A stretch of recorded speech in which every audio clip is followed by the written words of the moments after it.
Jadi tahlilan itu bukan takziah, itu urusan lain nanti. Yang disebut dengan takziah itu adalah datang menghibur ahli duka. Itu disebut dengan takziah. Jadi kata ulama, mustahabbatun qabla mudhi salasati ayyamin.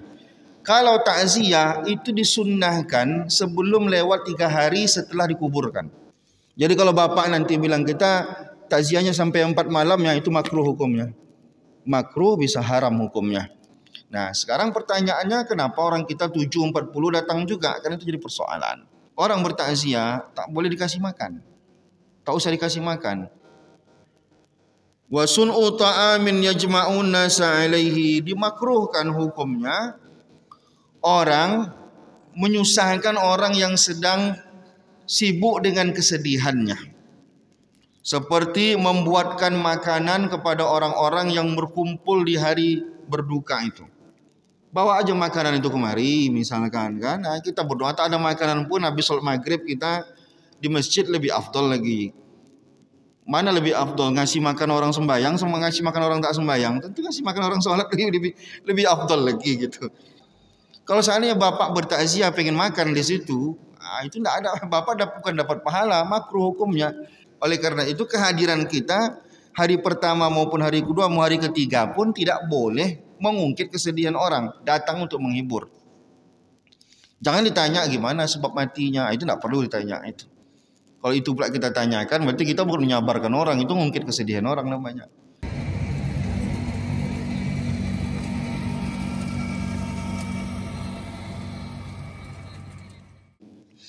Kali ini kita buka pembahasan tentang takziah supaya kita bersemangat untuk bertakziah hari ini. Akhrajat Tirmizi, Imam At-Tirmizi meriwayatkan hadis dari Ibnu Mas'ud radhiyallahu taala anhu. Qala Rasulullah sallallahu alaihi wasallam, Rasulullah sallallahu alaihi wasallam bersabda, man azza musaban, siapa yang mentakziahi orang yang ditimpa musibah. Musibahnya umum apa saja. Yang paling bagus adalah musibah karena ada yang meninggal dunia. Tapi musibah bukan hanya meninggal dunia, bisa jadi orang rumahnya kemalingan dan lain-lain, banyak musibah. Falahu mislu ajrihi, maka dia dapat pahala seperti pahala orang yang ditimpa musibah. Ada berapa persoalan di sini? Persoalan pertama, orang yang ditimpa musibah ternyata dapat pahala. Namun nanti ulama berbeda pendapat, siapa yang dapat pahala itu? Karena ada dua nanti janji Rasulullah, dapat pahala dan terampuni dosa. Ada ulama berbeda pendapat. Ada yang mengatakan kalau dia sabar dapat pahala dan dapat terampuni dosa. Kalau dia tak sabar, dosanya terampuni tapi pahala tak dapat. Ada juga ulama mengatakan tak bisa, harus sabar baru dia dapat pahala. Nah, gitu. Dapat pahala iya, dosanya terampuni. Persoalan yang kedua adalah, kok bisa orang yang bertakziah dapat pahala? Pahalanya sama dengan pahala orang yang dapat musibah tadi. Karena kaedah pahala itu dalam agama kita, siapa yang menjadi penyebab orang lain dapat pahala, dia dapat pahala juga. Contoh gini. Sayyidah Aisyah radhiyallahu taala anha menyebutkan bahwa azan itu adalah dakwah terbaik. Mengapa Sayyidah Aisyah menyebut azan itu dakwah terbaik? Katakan Sayyidah Aisyah begini, gara-gara dia orang sholat. Gara-gara dia orang datang untuk sholat. Maksudnya orang, udah masuk waktu sholat ya, akhirnya orang ke masjid, orang sholat. Maka pahala orang sholat ini, itu juga dapat dia. Nah, gitu. Nah. Jadi semua orang yang membuat fasilitas ataupun menjadi penyebab orang lain berbuat pahala, dia dapat pahala juga. Contoh lain misalkan, ada ibu-ibu ngajarin anaknya makan baca bismillahirrahmanirrahim. maka setiap kali anaknya makan, anaknya dapat pahala, ibu itu dapat pahala juga. Meskipun ibu itu di kuburannya, ibu itu sudah mati kita. Nah, nanti dibalik juga. Semua orang gara-gara dia orang berdosa, dia dosa juga. Gitu. Contoh apa misalkan? Ada orang ngajarin orang mencarut misalkan. Gara-gara dia orang pandai buat SPPD palsu. Misalkan contoh gitu ya. Jadi diajarinnya kalau buat SPPD palsu itu gini gitu. Ilmu itu dipakai terus sama orang itu. Nah, orang yang buat SPPD palsu ini dia berdosa, yang ngajarin tadi itu dapat dosa juga. Nah, gitu. Nah, jadi tadi kan pertanyaannya mengapa kita bertakziah dapat pahala juga? Nah, kaedahnya begitu. Kaedahnya adalah gara-gara kita orang dapat pahala, maka disebut sama Rasulullah sebagai mafatihul khair. Orang yang membuka keran kebaikan. Nah, gitu. Orang yang membuka kebaikan. Misalnya gitu. Ada orang pengurus masjid, pengurus pengajian lah gitu. Ibu-ibu majelis taklim dia pengurusnya. Gara-gara ibu ini banyak orang ikut majelis taklim. Adalah majelis taklim gara-gara ibu itu. Dia ngundang ustaz, dia menyiapkan tempat segala macam. Maka orang yang majelis taklim itu dapat pahala, ibu yang tadi menyiapkannya tadi pun dapat pahala lebih banyak lagi. Karena banyak orang gara-gara dia dapat pahala. Gitu maksudnya. Jadi dalam disebut sama Rasulullah sebagai miftahul khair. Kita sering ngasih nama anak kita miftahul khair, tapi itu hadis Nabi. Miftahul khair artinya orang gara-gara dia terbukalah pintu kebaikan-kebaikan. Nah, gitu. Jadi ditimpa musibah itu tak semua orang dapat pahala. Tapi ada yang dapat pahala. Dapat pahalanya disebut oleh Allah dalam Quran itu unlimited. Innama yuwaffas sabiruna ujurahum bighairi hisab. Satu-satunya ibadah yang tak ada batas pahalanya itu adalah sabar. Tak ada batas pahalanya gitu. Maka kalau orang punya tingkat kesabaran tinggi itu pahalanya unlimited, tak ada batasnya. Itu paling tinggi tingkat ini. Cuma nanti sabar itu dibagi 3 lagi, ada level-levelnya. Ada sabar ditimpa musibah itu termasuk sabar yang paling rendah itu. Derajatnya gitu. Ada orang mati, sabar kita, itu paling rendah derajatnya.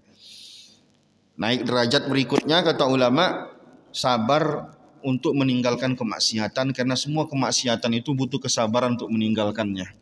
Mabuk itu menggiurkan gitu ya, berzina dan lain-lain. Butuh kesabaran tingkat tinggi. Paling tinggi tingkat kesabaran itu kata ulama adalah sabar ibadah. Nah, jadi agak susah kita bangun subuh nih. Kalau bapak tak sabar, bapak pulang ini. Nah, kalau tak sabar lebih baik kita tidur di rumah gitu. Saya pun kalau tak sabar bangun tidur tadi, anak rewel malam segala macam, kalau tak sabar, waduh. Cuman karena harus dipaksa-paksakan, karena ibadah itu harus dipaksakan. Kalau tak dipaksakan tak jadi dia. Nah, jadi di hadis lain kata Rasulullah, ma min mu'minin yu'azzi akhahu, tidaklah seseorang yang bertakziah bi musibatin, disebabkan adanya musibah, apa aja musibahnya, illa kasahullahu azza wa jalla min hulalil karamah. Bercerai musibah atau tidak? Tak jadi bercerai itu ada beralik khusus. Jadi beralik itu ada sekitar 10 dalam Islam modelnya gitu. 7 atau sampai 10 gitu. Salah satu ada namanya wakirah. Wakirah itu artinya beralik karena tak jadi bercerai gitu.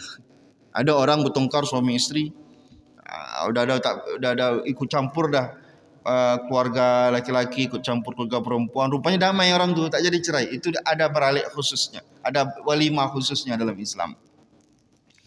Jadi kalau jadi musibah dia. Kalau tak jadi itu perlu dipestakan. Gitulah. Karena dalam Islam itu sebelum bercerai itu ada anak tangganya dulu. Anak tangga terakhir adalah ikut campur pihak laki-laki dan pihak perempuan yang beradu. Ini kerabat laki-laki, ini kerabat perempuan, ini mungkin nenek mama, orang itulah yang akan berunding apa persoalan anak kita ini, apa jalan keluarnya gitu. Rupanya gara-gara itu tak jadi cerai. Itu nanti disunahkan untuk 25 kan. Minimal ngundang-ngundang sanak-sanak gitu, tak jadi cerai ini gitu. Ya cuman memalukan lah gitu. Tapi itu kan sebuah hal yang menggembirakan. karena terhindarnya dari musibah besar. Karena kalau bercerai jadi itu musibahnya besar. Kata Rasulullah, siapa yang bertakziah, kasahullah azza wa jalla min hulalil karamati yaumal qiyamah. Allah pakaikan nanti dia pakaian kemuliaan di hari kiamat. Dia punya keistimewaan. Allah pakaikan dia dengan pakaian kemuliaan di hari kiamat. Jadi nanti bapak-bapak yang rajin takziah ini dengan ikhlas lah ya, bukan cari nasi bungkus segala macam, ikhlas lah gitu. Karena Sayyidina Abu Bakar Siddiq pun itu termasuk orang yang setiap kali ditanya Rasulullah siapa yang bertakziah hari ini, dia tunjuk tangan itu. Jadi Rasulullah itu kalau udah setiap hari bertanya itu siapa ngunjungi orang sakit, siapa yang di absennya ibadah-ibadah sahabat-sahabat itu, Abu Bakar itu termasuk orang yang suka begitu. Jadi diamalkannya betul. Kalau ada orang meninggal ditakziahinya, ada orang sakit dikunjunginya. Jadi bapak-bapak dapat kabar duka bertakziah. Nah sekarang apa itu takziah? Itu yang penting. Takziah itu secara bahasa artinya tasbir. Tasbir itu menyabarkan orang. Itu arti takziah. Kalau bahasa lain kitanya menghibur orang. Itu takziah. Dengan cara apapun. Yang penting kita datang. Lalu kemudian datangnya gitu itu aja. Udah tergolong takziah. Walaupun tak ngapa-ngapain. Diam aja datang kita. Itulah takziah itu. Karena diyakini terhiburnya orang dengan melihat orang meskipun orang itu tak ngapa-ngapain. Datang kita, ada orang sedang berduka, muncul kita depan dia, ada mulai terhibur hati dia, itu takziah itu. Nah, gitu. Jadi tahlilan itu bukan takziah, itu urusan lain nanti. Yang disebut dengan takziah itu adalah datang menghibur ahli duka, itu disebut dengan takziah. Perkara tahlilan itu urusan nanti gitu. Itu bukan takziah namanya. Nah, itu tahlilan kalau kita nyebutnya. Nah, jadi kata ulama mustahabbatun qabla mudhi salasati ayamin.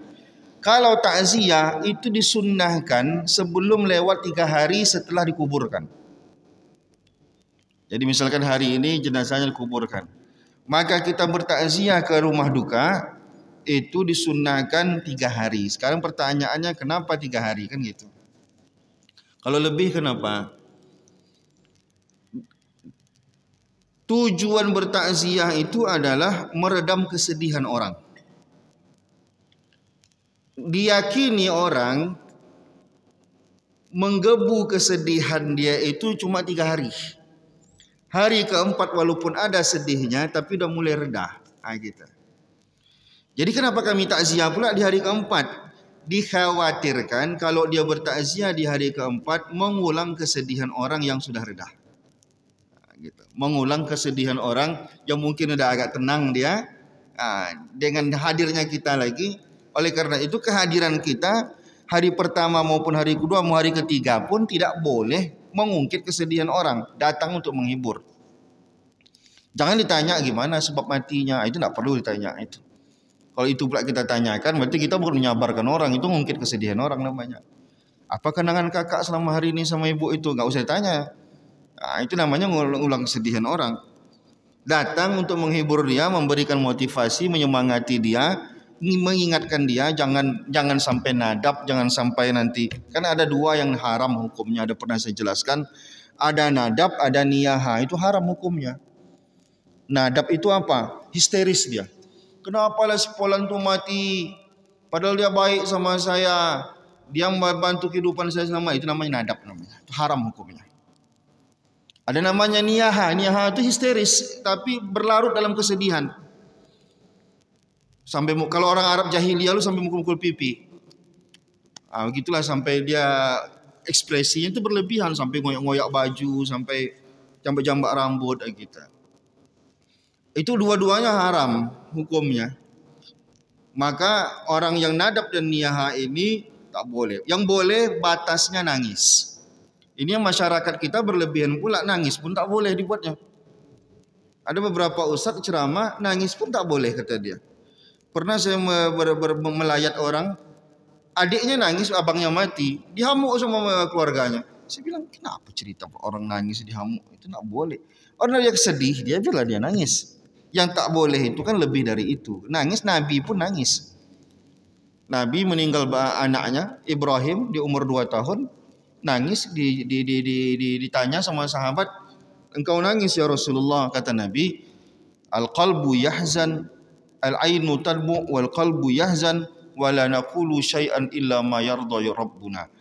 Mata boleh berair, hati boleh sedih, tapi mulut tetap terjaga, tidak ngomong yang tidak Allah suka.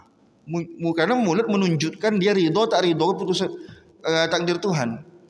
Nah, tapi kalau air mata berair itu dia manusiawi.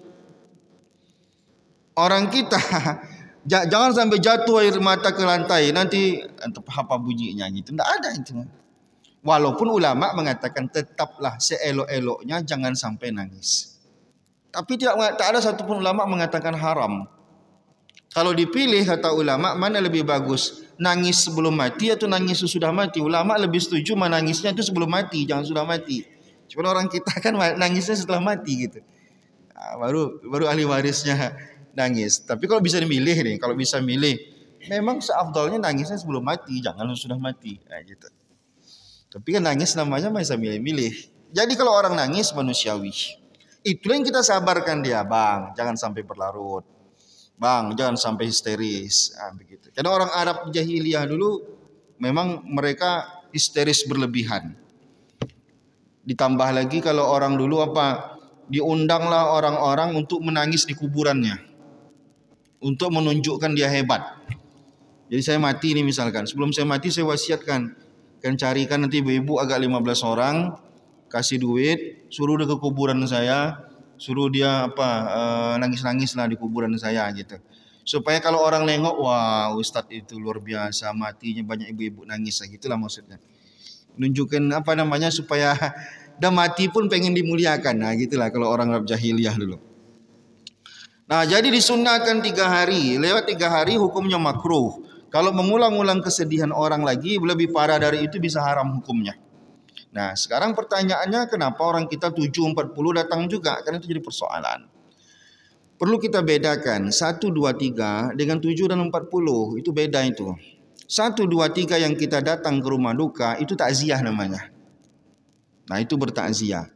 Adapun kita baca-baca Yasin, takhtim, tahlil, itu cuma kita ngisi acara aja. Takziah itu bukan itu sebenarnya. Cuma daripada kita bengong-bengong ngapain coba? Baguslah kita, kan bukankah kita juga disuruh mendoakan si mayit? Bukankah para ulama sepakat bahwa Al-Fatihah, bacaan-bacaan Quran yang dikirimkan kepada mayit itu sampai. Jadi kita aja menyepakati, Pak, kita takziah sama-sama lah ya. Oh ya. Jam berapa orang kita ini kalau siangnya kerja, kita buatlah malam. Oh iya. Ngapain kita? Sebenarnya enggak ada ngapa-ngapain. Datang aja menghibur ahli musibah udah cukup. Cuman orang kita adalah baca Yasin lah kita yuk, daripada kita bengong ngapa-ngapain, baca Yasin gitu. Jadi mengisi kekosongan itu akhirnya di tempat kita muncullah budaya adanya tahlilan, ada takhtim, ada tahlil. Kalau dibilang dari Nabi tak pernah nyuruh takhtim tahlil, tapi itu perkara yang tak ada masalah.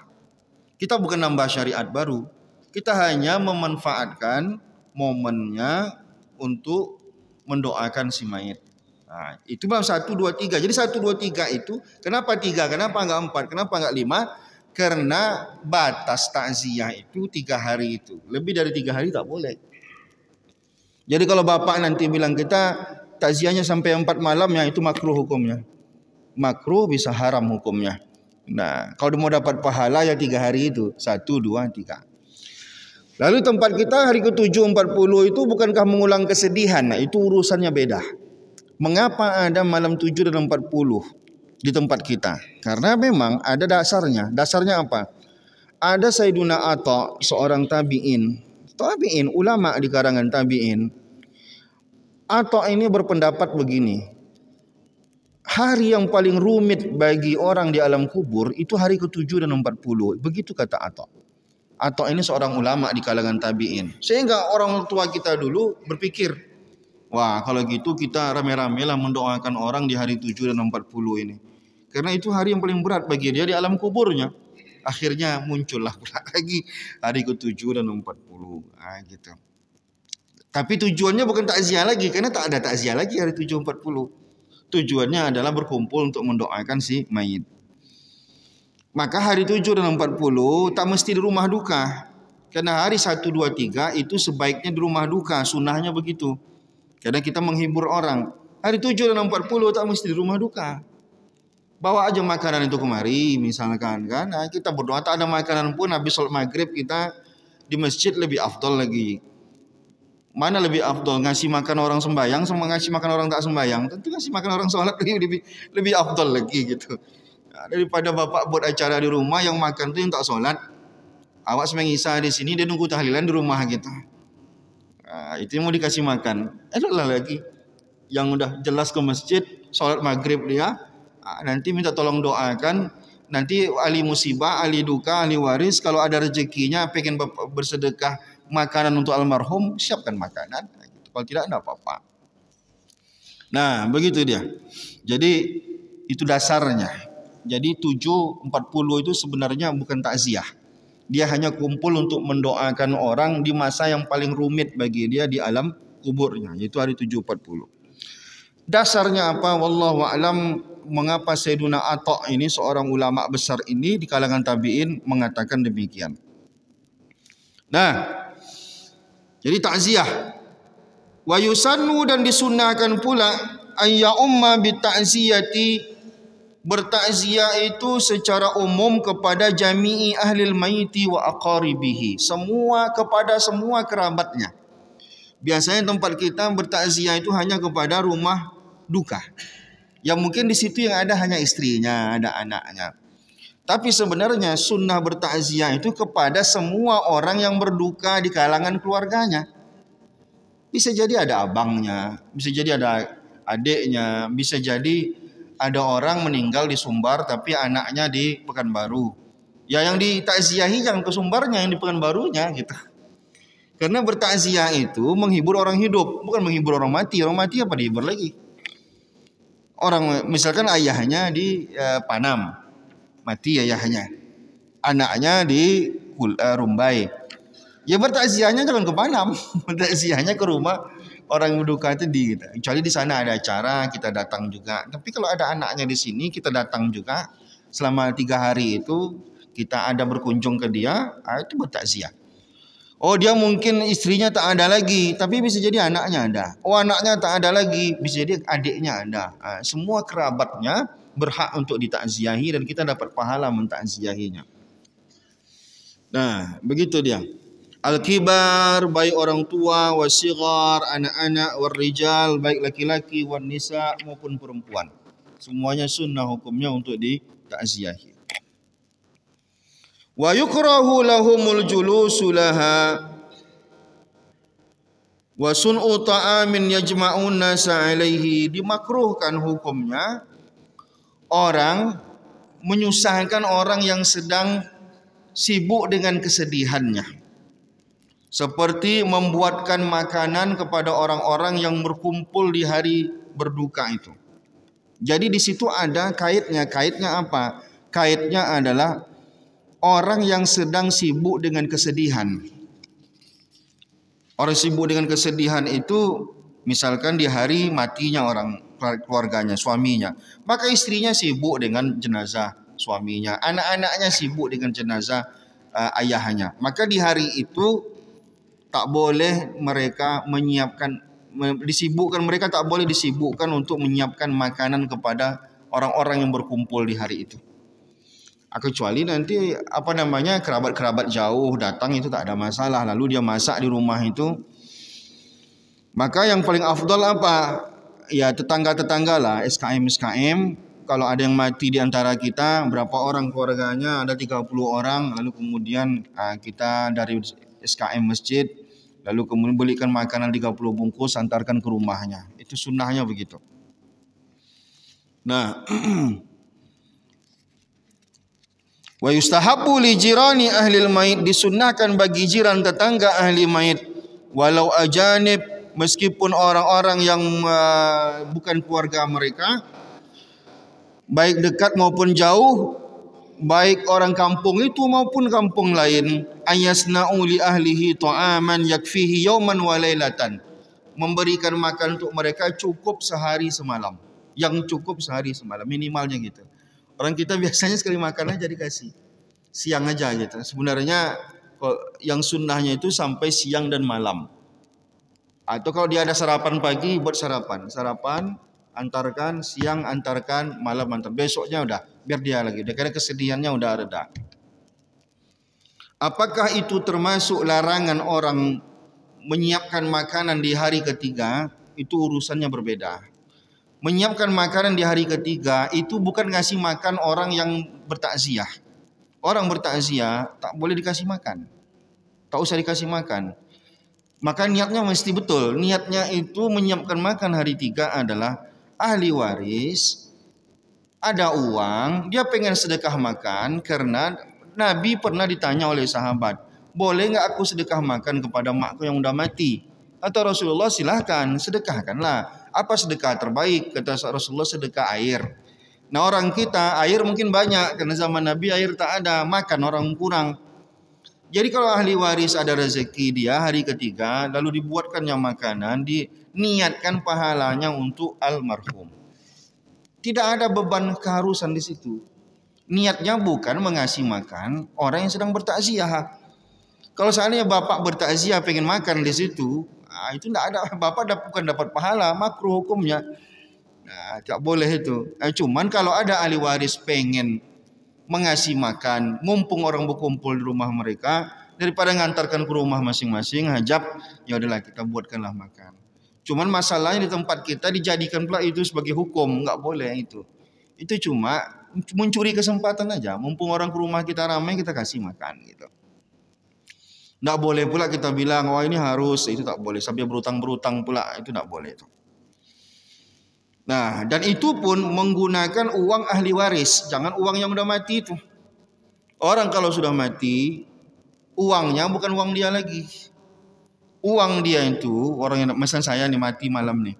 Uang saya yang boleh digunakan itu hanya untuk pengurusan jenazah saya. Apa itu? Misalkan belikan kapan 300.000, bayar ambulan misalkan 300.000, gali kuburan 400.000 misalkan. Gunakanlah uang saya itu. Sebaik-baiknya uang saya, jangan orang lain. Kecuali saya tak punya uang, ahli waris saya lah yang nanti akan mengeluarkan uang untuk urusan jenazah. Nah, selebih dari itu jangan gunakan untuk tahlilan, itu tak boleh gunakan. Kalau bapak pengen ada sedekah makan di tahlilan, itu pakai duit ahli waris. Nah, kalau tidak usah dibuat ada makan-makannya, kan tujuannya kan bukan itu. Tujuannya adalah orang datang terhibur gitu. Tapi kalau mau buat juga pengen sedekah makan, kalau duit almarhum bapak sedekah kan nggak bapak sedekah namanya itu. Karena duit almarhum itu pun nggak boleh karena belum dibayarkan hak-hak orang di situ. Hak orang kalau mati setelah dikeluarkan biaya jenazahnya, maka yang berikutnya duitnya itu digunakan untuk apa? Berikutnya duitnya itu digunakan untuk bayar hutang, baik hutang sama Allah maupun hutang sama manusia. Hutang sama Allah misalkan apa? Dia tak sempat bayar zakat dulu, lalu mati dia. Ada waktunya bayar zakat nih. Tak sempat bayar zakat, mati dia. Anaknya tahu, oh bapak dulu tak sempat bayar zakat. Nah, dikeluarkannya zakatnya. Berapa yang harusnya bapaknya keluarkan kemarin gitu. Atau bapaknya pernah tak puasa sekian lama, lalu kemudian anak-anaknya tak bisa mengganti puasa bapaknya, ya bayarkan fidyah dari uang itu. Nah itu utang sama Allah namanya. Nanti ada utang sama orang pula lagi, tengoklah berapa utang sama orang. Masih ada lebih duitnya, belum boleh juga diwarisi itu. Ada lagi yang lain yang harus dikeluarkan. Apa itu? Wasiatnya. Bisa jadi dia berwasiat, tolong harta saya 10% nanti gunakan untuk menyekolahkan anak yatim. Itu ada janda anak yatim situ, sekolahkan gitu misalkan. Atau renovasi masjid gitu misalkan. Nah, kenapa? Tapi insya Allah lebih itu. Kenapa lebih? Karena wasiat tak boleh lebih sepertiga harta. Nah, insya Allah ada lebih lah, jangan khawatir. Cuma kalau utangnya nggak tahu kita ada lebihnya itu enggak gitu. Kalau utangnya banyak ya kurang. Sekarang pertanyaannya, kalau kurang gimana? Wajib nggak anaknya membayarkan kurangnya itu? Saya misalkan ninggalkan duit 100 juta, utang saya 200 juta. Baru tahap 2 ada habis duitnya itu, kurang pula. Hukum anak membayarkan hutang bapaknya, kalau hutang duit ya, itu hukumnya sunnah, tidak sampai kepada level wajib. Nah, itu dalam bentuk berbaktinya anak sama orang tua kalau dia memang ada duitnya. Jangan pula anak ayahnya mati meninggalkan uang hutang 1 miliar, berpindah pula anaknya itu hutang 1 miliar. Gaji UMR cuma tak makan anak itu seumur hidup. Nah, itu hanya, maka kalau bapak nagih hutang orang, nagih ke anaknya itu mana tahu ada harta warisan yang ditinggalkan, bayarkan ke hutangnya. Atau anaknya itu punya kelapangan rezeki, bayarkan hutang bapak kalian. Tapi tidak ada di situ hak bapak untuk seakan-akan berpindah lah ayahnya tadi itu hutangnya ke anaknya, itu tidak ada. Nah, tidak berpindah, kewajibannya itu tak berpindah karena setiap orang bertanggung jawab terhadap dirinya masing-masing, termasuk ayah sama anak. Bertanggung jawab ayah ini dengan ibadah dia, anaknya tak bertanggung jawab kepada ibadah ayahnya. Gitu dia. Maka kalau bapak nagih kepada orang, mungkin ayahnya berutang, tagihlah. Itu hak bapak menagih, tapi tidak dalam level wajib. Tapi kalau ada harta yang ditinggalkannya itu wajib sepenuhnya digunakan untuk bayar hutang. Janganlah semuanya, nanti ahli waris tidak bisa bayarkan hutang semuanya, karena itu hak orang. Karena kita ini Pak, bapak nih bayar zakat hari ini, tapi ada hutang belum dibayar, mana dahulukan? Bayar hutang dulu. Nah, itu hutang, baik hutang sama orang maupun hutang sama Allah. Hutang sama Allah contohnya apa? Bapak mau sembahyang zuhur nih, sembahyang asar nih, zuhur terlupa bapak tadi. Sembahyang zuhur bapak, selesaikan zuhur bapak dulu. Meskipun bapak tak berjamaah gara-gara itu, bayar hutang dulu. Nah, semua orang gitu juga. Misalkan hari ini ada tempo bayar zakat, rupanya ada orang teringat ada hutang, mana didahulukan? Bayar hutang dulu. Gara-gara bayar hutang itu tak bisa dia berzakat, tak jadi masalah. Nah, karena hak orang lebih diutamakan. Kalau kita ada uang, jangan berangkat umroh dulu, bayar hutang dulu, baru berangkat umroh. Nah, ini bapak ini rajin kali merenovasi masjid, utang semua orang tak bayar sama dia. Itu berarti bapak itu linglung orangnya. Bukan dapat pahala dia, dapat dosa dia gara-gara itu. Sama seperti orang menunda hutang. Mati dia, orang mati syahid aja tak langsung masuk surga gara-gara berhutang itu. Nah, gitu dia, ada hak orang lain. Nanti terakhir kali baru dibayarkan warisannya. Kalau ada sisanya, jenazahnya udah dibayarkan, habis itu nanti hutangnya semua orang udah dibayarkan, wasiatnya udah ditunaikan, ada lebihnya, alhamdulillahirabbil alamin, ya Allah bagilah warisan. Nah, bagi warisan secara syariat Islam. Kecuali memang keluarga sepakat semuanya, ya udahlah kita merelakan semuanya, walaupun kau dapat sekian persen, kau dapat sekian persen. Nah, kita semua sepakat bagi rata, itu lama membolehkan. Tapi dengan catat semuanya udah menyetujui itu untuk dibagi rata, tak ada masalah. Tapi harus terlebih dahulu semua orang harus tahu haknya berapa. Nah, gitu. Sebenarnya masalah warisan itu fleksibel juga sebenarnya. Tapi kalau kalau ada yang tak setuju, berarti kita pakai sesuai dengan hak masing-masing. Kau dapat sepertiga, dapat sekian, dapat sekian gitu. Tapi kalau semua ada sepakat semuanya, udahlah kau dapat sekian, dapat sekian. Oke? Ini gimana nih cara bagiannya? Mau seperti itu? Iyalah, begitu, bagilah. Tapi kalau kata dia, udahlah, kami dah tahu hak kami berapa, udah bagi rata aja lah. Biar kakak kita yang janda tuh dapat duit banyak dia gitu. Kita bagi, tidak ada masalah. Baik, nah, jadi buatkan makanan. Tapi kata ulama, kalau ada orang yang sedihnya berlebihan, jangan buatkan makanan. Yang tadi itu yang meratapi tadi itu, kata ulama, itu maksiat, itu dosa. Jangan buatkan makanan. Biar dia sibuk dengan makanan pula. Gitu. Kan tadi ada saya ceritakan bahwa ada yang dilarang dalam agama, berlebihan, mukul-mukul pipi, ngoyak-ngoyak kantong segala macam, itu kebiasaan orang Arab dulu, sampai dicukurnya rambutnya begitulah, sampaikan dia histeris, berlebihan lah ekspresinya. Itu dilarang dalam agama. Kalau ada orang model begitu, jangan buatkan makanan untuk dia.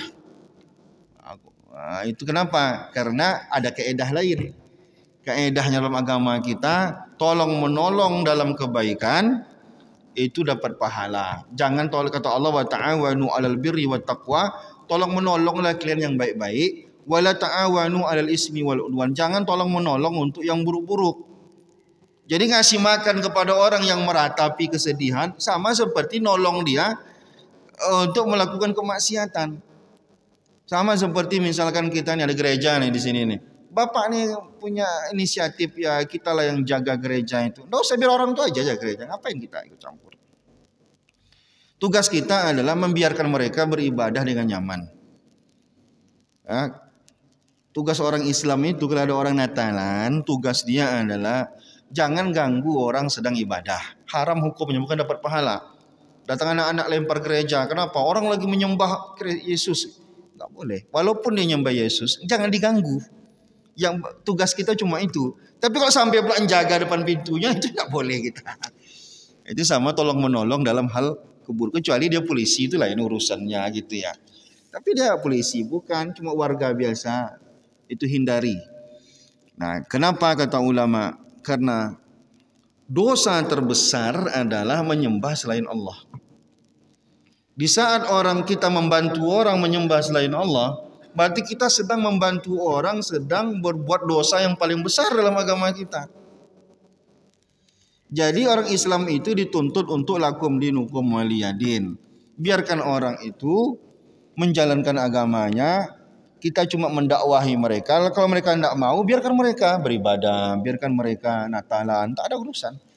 Nah, cuman kalau sampai kita pula nanti yang memfasilitasi, itu yang tak boleh. Fasilitasnya apa? Misalkan kita bangunkan gerejanya, kita siapkan salibnya, kita siapkan pula makanannya, itu tak boleh. Itu ta'awanu alal ismi wal udwan.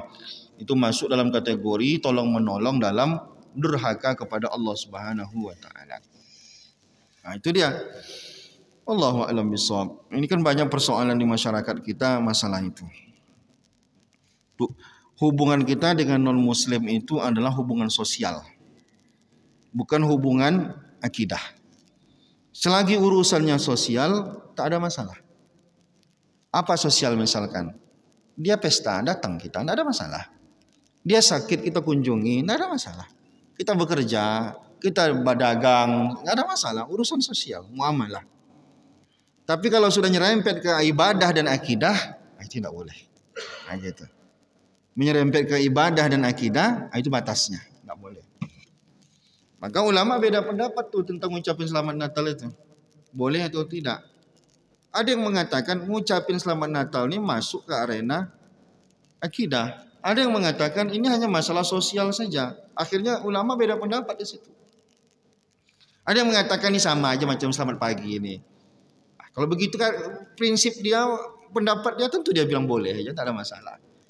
Boleh nggak kita mengucapkan selamat pagi Pak gitu sama orang non muslim? Sama kan, boleh kan? Kalau orang berpendapat ini sama ini, maka hukumnya pasti mubah. Kalau dia berpendapat bahwa sama saja itu ucapan selamat biasa gitu. Tapi ada pula yang mengatakan oh tidak, ini sama aja kita nyelamati orang, sama saja mengakui bahwa Yesus itu lahir di tanggal 25 ini gitu. Bagi kita orang Islam kan tidak ada itu. Akhirnya kata dia ini tak boleh karena nanti sama seperti mengakui apa yang diyakini oleh mereka. Akhirnya berpendapat. Jadi kalau kita gimana nih nasib kita? Nah, kata ulama ada kaidah khuruj minal khilaf aula. Keluar dari area perdebatan itu jauh lebih baik. Bagaimana cara keluar dari area perdebatan masalah ini? Diam-diam aja kita udah selamat kita gitu. Itulah maksudnya. Ada ulama membolehkan, ada ulama tak membolehkan. Gimana ya? Alasan-alasannya beda. Ya, bagi kita orang awam nggak usah kita ucapkan selamat kita udah. Tak ada kita perlu debat-debat di situ. Karena sebagian ulama pun ada yang membolehkan jika memang dia harus mengucapkannya. Misalkan dia tinggal di Eropa. Tinggal di Eropa dia minor. Dia nanti kalau tak berbaur di masyarakat dia dikucilkan sehingga keluarganya tidak bisa hidup dengan baik di masyarakat. Maka dia berpura-pura saja hanya sekedar untuk menunjukkan solidaritas saja sama kawan-kawan gitu. Tapi bagi kita orang Indonesia, orang Rumbai, apa yang memaksa dia harus mengucapkan itu? Dia tinggal orang Islam semua di sini. Ya gitu. Wallahu a'lam.